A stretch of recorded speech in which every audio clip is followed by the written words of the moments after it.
Pada umumnya, ketika memulai suatu wawancara, kedua belah pihak, yaitu interviewer maupun interviewee, merupakan orang yang belum saling mengenal sebelumnya.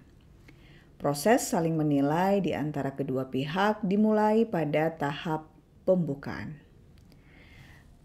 Kesan pertama atas pertanyaan maupun pernyataan yang diajukan oleh interviewer akan mempengaruhi kepercayaan interviewee selama proses wawancara berlangsung. Berikut ini beberapa strategi yang dapat diungkapkan atau dikemukakan ketika memulai wawancara. Yang pertama yaitu menyampaikan tujuan wawancara di awal pembukaan. Ini berkaitan dengan mengapa atau alasan Anda melakukan wawancara. Contohnya seperti ini. Kami sedang mengadakan penelitian tentang mata biru di Pulau Siompu. Kedatangan kami di sini ingin mendapatkan keterangan dari saudara untuk mengetahui kehidupan mata biru dalam mempertahankan rasnya. Itu misalnya contoh dari menyampaikan tujuan. Yang kedua, memberikan kesimpulan terhadap suatu masalah. Jadi, kok memberikan kesimpulan ini berada pada awal pembukaan, bukannya pada akhir. Jadi, memberikan kesimpulan terhadap suatu masalah di sini adalah untuk memberikan kejelasan strict terhadap apa yang ingin dibahas. Dan kesimpulan ini tentunya berdasarkan dari data yang telah data maupun informasi yang telah dibaca sebelumnya oleh interviewer. Contohnya, sudah kita ketahui bahwa wajib pajak akan mengikuti teks amnesti tentang pengampunan pajak di mana harus melaporkan harta yang dimiliki selain utang yang berkaitan langsung dengan perolehan harta tersebut. Permasalahannya adalah harta apa saja yang harus dan dapat dilaporkan oleh wajib pajak untuk mengikuti teks amnesti. Nah, ini adalah pertanyaan yang sebenarnya sudah memberikan kesimpulan terhadap suatu masalah. Permasalahannya adalah harta apa saja yang harus dan dapat dilaporkan oleh wajib pajak, ya. Itu yang memberikan kesimpulan. Yang ketiga adalah menyampaikan sumber data. Jadi sebagai seorang interviewer, kita tentu dalam mengajukan pertanyaan perlu dilengkapi dengan sumber data sehingga pertanyaan yang diajukan tidak berdasarkan sesuatu yang mendasar, sesuatu yang remeh-temeh dan tidak penting. Tetapi kalau dengan adanya sumber data, maka sebuah wawancara itu akan menjadi penting dan nampak menjadi kredibilitas seorang interviewer nampak kelihatan. Jadi contohnya misalnya seperti ini. Dari data media cetak harian Surya pada bulan Agustus tahun 2020 dituliskan bahwa 90% masyarakat menilai bahwa masalah begal sudah menjadi masalah darurat di Kota Makassar. Bagaimana pendapat Bapak tentang data tersebut? Nah, ini menyampaikan sumber data yang berasal dari contoh di sini adalah media cetak harian. Selanjutnya adalah memberikan hadiah atau insentif atas kesediaan interviewee. Jadi di awal dapat kita kemukakan atau dapat kita janjikan hadiah atau insentif yang bisa diberikan apabila interviewee bersedia. Biasanya penyampaian hadiah atau insentif atas kesediaan interviewee ini dilakukan pada wawancara jenis survei, ya, wawancara survei.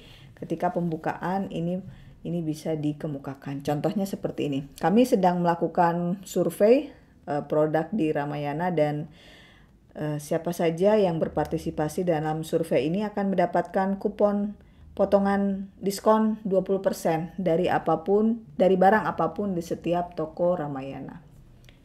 Oke.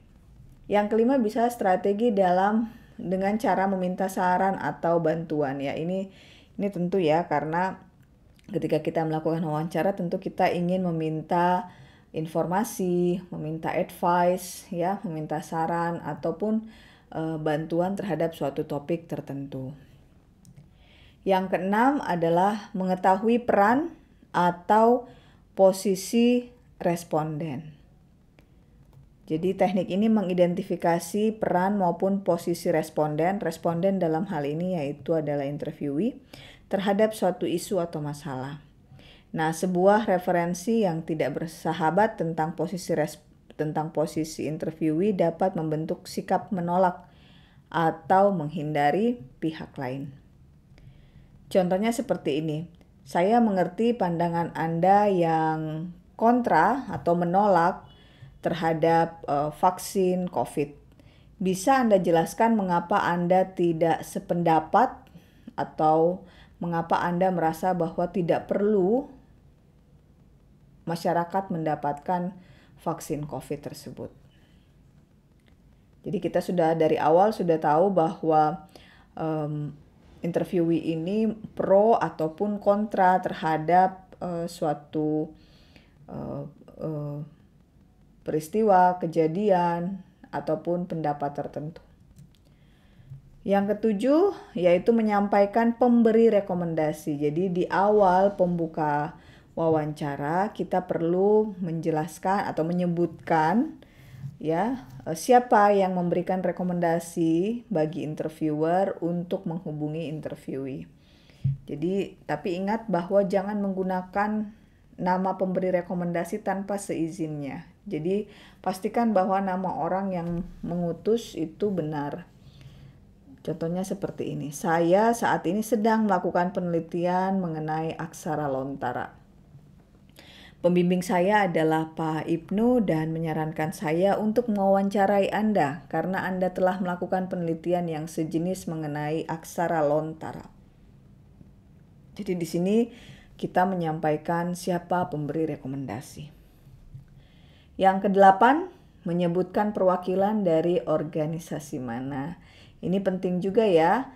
Jadi seorang pewawancara, interviewer itu tentu bila ia berasal atau mewakili atau representatif dari sebuah instansi, lembaga, perusahaan, organisasi manapun, itu perlu untuk menyampaikan siapa dirinya, apa jabatannya, identitas dan legitimasinya.